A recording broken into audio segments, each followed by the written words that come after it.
so the first step to drawing any portrait is that we want to establish the cranium. So how do we do that? We start with a circle. And if you want, you can use a compass tool for a more perfect circle if you don't want to do it manually. And then once the circle is established, we then want to place our oval. Now, keep in the back of your mind, when you're drawing your oval, the top of that oval needs to align roughly with where the hairline of your subject is, and then the bottom of that oval needs to align roughly with where the bottom of your subject's nose will live. Okay, so once we have the oval placed, we're going to then draw in our vertical axis and then our horizontal axis. Then we're going to extend our hairline over from the top of the oval. We're going to extend that horizontal axis over for the brow line, and then we are going to extend the bottom of the oval over for the bottom of the nose. We're going to place our center line of the face, and then we're going to extend the vertical axis down and then connect that to the bottom of the center line of the face, and then pull up and over on the other side. Once we have that, we're going to erase this bit of the initial circle here. And then once we have this placed, we have our Loomis head about 3/4 of the way done. We're going to place our anchor point right here. What is an anchor point? An anchor point is roughly the top of the upper lip, and then the second anchor point here is for roughly where the bottom of the lower lip lives. Then we have the neck, and then the cheek plane here. And then while we're here, I like to place the collar or the shoulders of the subject with the Loomis head, just so that the head isn't floating in space all by itself, right?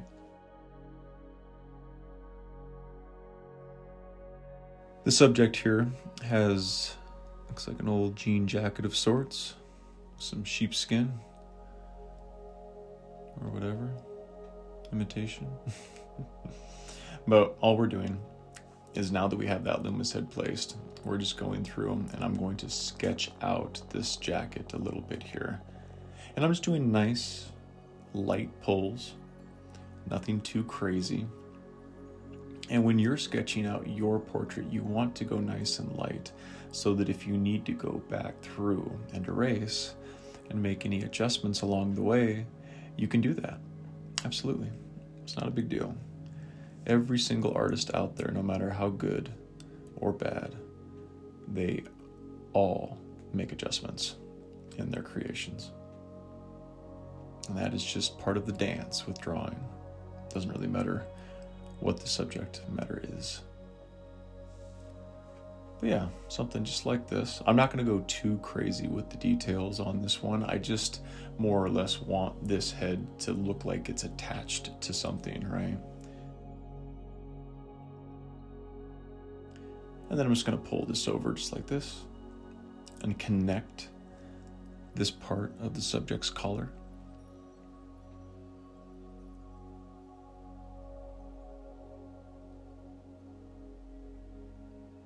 Yeah. Connect it something just like that.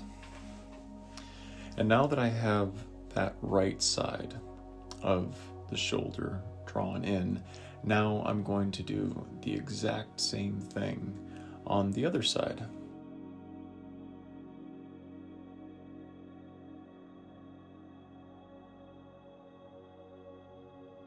And we're not worried about perfection here. I'm just trying to get a general sense of proportion, right? I'm just pulling up. And you can use the overhand grip, or you can use the 3-point grip for this one. It doesn't really matter so much as you, as the artist, are comfortable with how you're holding the pencil. It felt like a blue day today. Those of you that have been following for a while know that I like to rotate between some days are green, some days are blue, some days are red, some days are black. It just really depends on my mood and how I'm feeling. I will say, out of all of them, red is definitely one of my favorite colors. When I was in college, I studied a lot of human psychology, and one of the psychologies that always fascinated me was color theory when it comes to consumer psychology. Did you know that the color red actually subconsciously makes a person salivate, makes them hungry. Yeah. The color blue, as with the color green, induce a calming effect on a person's psyche, which when you think about it, that actually makes a lot of sense, because what are the two most common colors in nature? Blue and green, right? Of course, that's where we come from, so it stands to reason that those colors calm us for a reason. But yeah,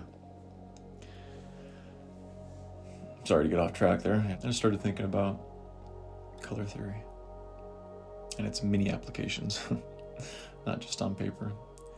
All right, but now that we have those shoulders more or less drawn in, now all you need to do is take a kneaded eraser and just go ahead and hit your Loomis head to where it's more or less transparent on the paper. You know, you don't want it to be prominent, but you also don't want to lose it completely. And this way you can actually use the Loomis head as the basis, right? It's that foundational structure for the features to come. Now, everyone does it a little different, but I have found that if you start with the ear, right, just like this, and we draw that outside edge of the ear, and then we go in here and we kind of dress this up. We're more focused on proportion here, so one of the reasons why I always start with the ear is because once that ear is placed in that lower rear quadrant, and when I say rear, of course I mean rear to the front of the face, I can then use that as a basis for drawing the hair, right? Because every facial feature is going to be proportionate to another facial feature. And so you can use the features, if you draw them in a formulaic type of way, for your benefit, right? So just like this, I'm taking the front part of the hair up to the hairline of the Loomis head.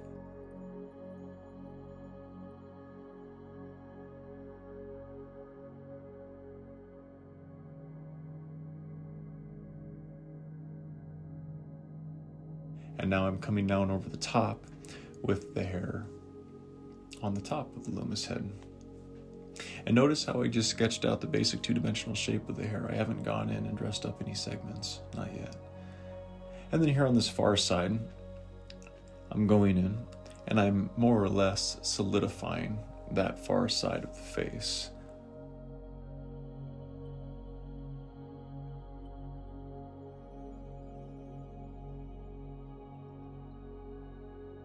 And now we're going to switch from the Loomis method to the Asaro method. Now the Asaro method is used to help identify the planal structure of the face. So we draw in our nose bridge plane, which is the horizontal line, two vertical lines, and then once those two vertical lines are placed, we can then extend the two-dimensional shape of our subject's eyebrows from the top of those two vertical lines.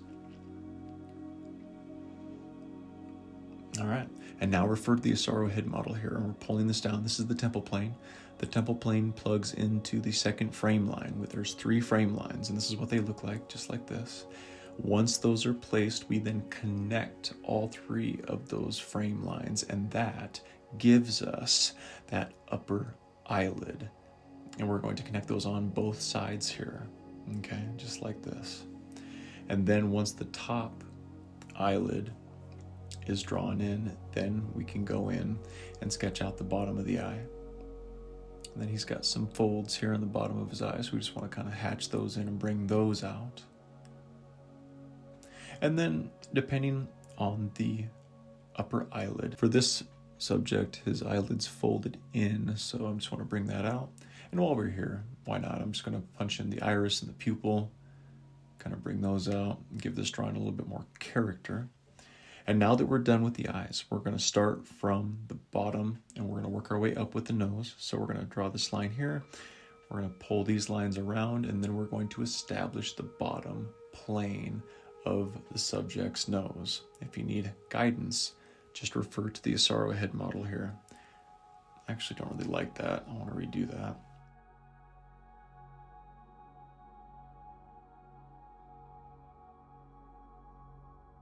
I'm gonna bring it over a little bit flatter. There we go. And then drop it on that far side. And then I have the nose tip plane here, so I wanna kind of punch that in. There we go. And then we have the nostrils, so I'll draw those in. But notice we're just taking it one plane at a time, okay? One plane at a time. And then right here, this plane that I'm drawing in, this is what is called the nose ridge plane. And then we have the slope planes here on the side. Slope planes slope down from the ridge of the nose, right? The ridge is the top of the nose, so it's all like a mountain top, right? You have the mountain, you have the ridge of the mountain, and then you have the slope of the mountain down to the river valleys. It's the exact same concept here, only it's a nose, not a mountain.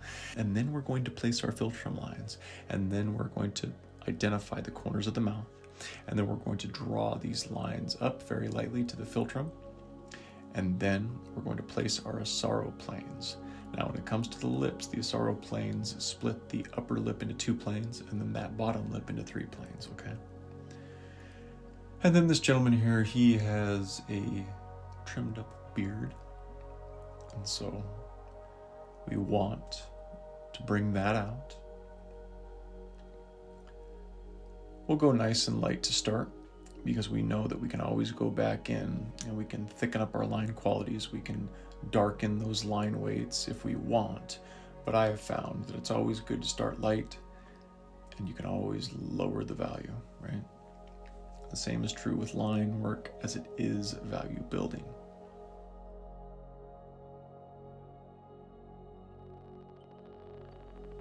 Yeah, his beard sits on his face something like this. So now we want to place these Asaro planes. Now, you don't have to draw these with your drawing if you don't want to, but I would encourage you to get familiar with them and study them in depth. And the reason why is because these Asaro planes help frame the underlying form of your portrait, okay? Now, this will be really good for you, especially when you go in and you start hatching and blending and bringing out more and more character in your drawing. But it's good to bring out the structure, because the more you know, right? The more structure you have, the better chance you give yourself of having a very successful render.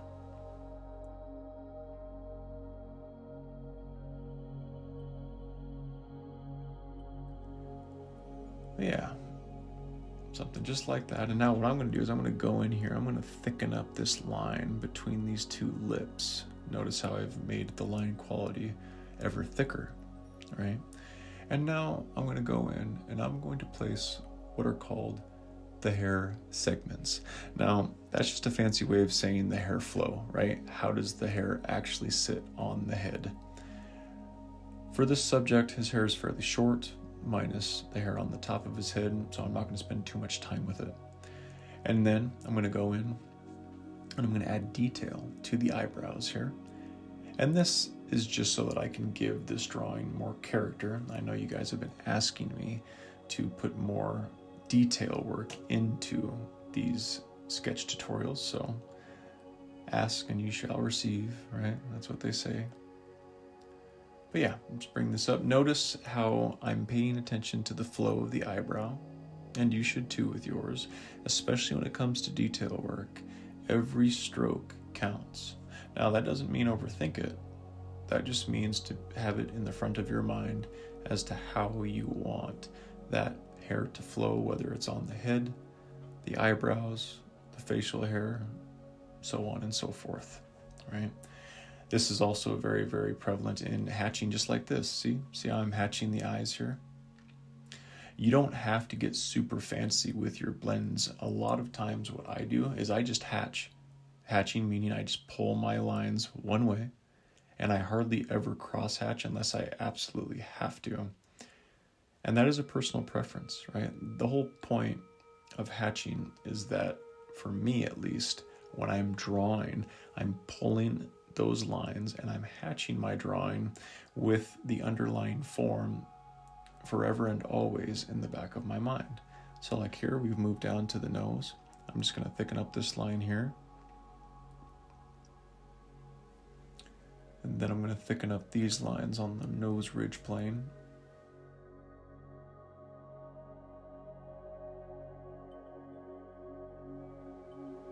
Actually, you know what? No, I don't like these. Let's erase these and make them a little thinner like they were. And then just like this, I'm going through, and I'm just hatching, pulling one way, because I want to lower the value on that bottom plane of the nose, right? Because the light source for this specific subject is coming from the top, as with most portraits that you'll draw. And I want to lower that value, and I'm going to do it with hatching. Now I'm going in with the beard here, and I'm just being very, very light because his beard is kind of patchy given how short it is. And this is just a good best practice for you to go through and just practice the direction that you're striking the paper. And facial hairs, especially shorter beards, are great for this because every growth pattern is going to be different depending on the individual that you're drawing. And so for you, as the artist, it's good to be versatile and understand what these growth patterns tend to look like, because there is a general flow and direction, but facial hair is just like hair on the top of someone's head. There's different textures, different lengths, different styles, different colors, so all of that will tie in to how you approach your drawings when it comes to sketching them on paper like this. So just keep that in the back of your mind, okay?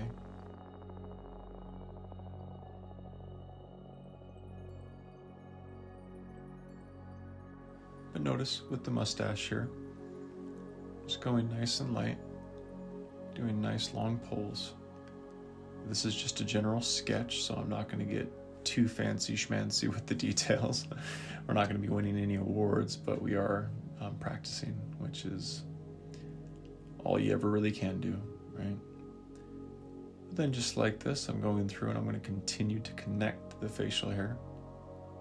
And I'm going to show you what's really cool with drawing like this is how you can go back over other areas in the drawing over and over again, and what'll happen is that value will get lower and lower in those specific areas that you want to really have a heavy focus on. But one of the reasons why I'm not going too ham on his beard right now is because of the fact that it's so transparent, because it's so thin.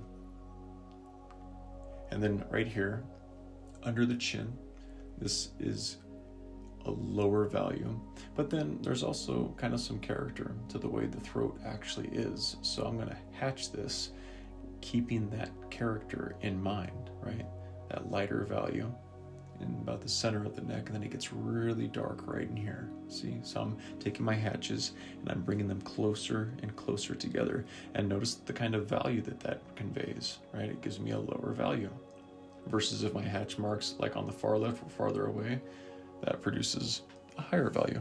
So, and then here, one of the things that you can do for the overall general framework of the face, and this is one of the reasons why the Asaro method and its planes are so important for you to start to study and understand and implement in your own drawings, is because you can hatch just like this, right? And I'm using each one of those individual planes on the face as a guide for me, right? So that I don't have to think so much about it. There's very little guesswork. The more framework you give yourself to begin a drawing, the less guesswork you have on the back end of the drawing when it comes time to hatching just like this.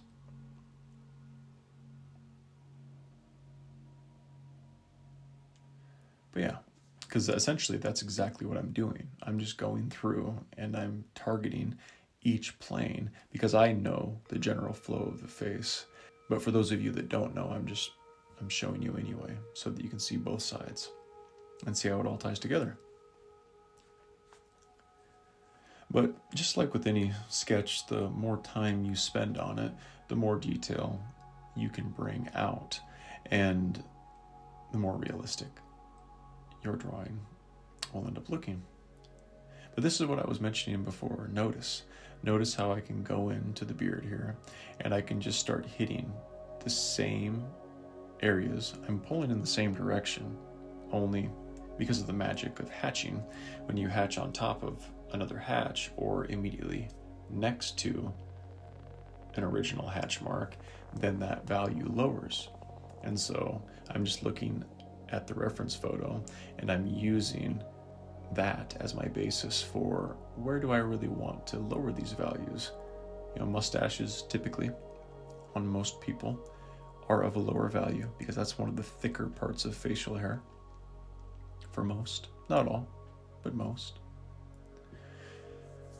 And yeah, I'm just going to go in, I'm going to keep throwing detail at this guy, making him more and more realistic.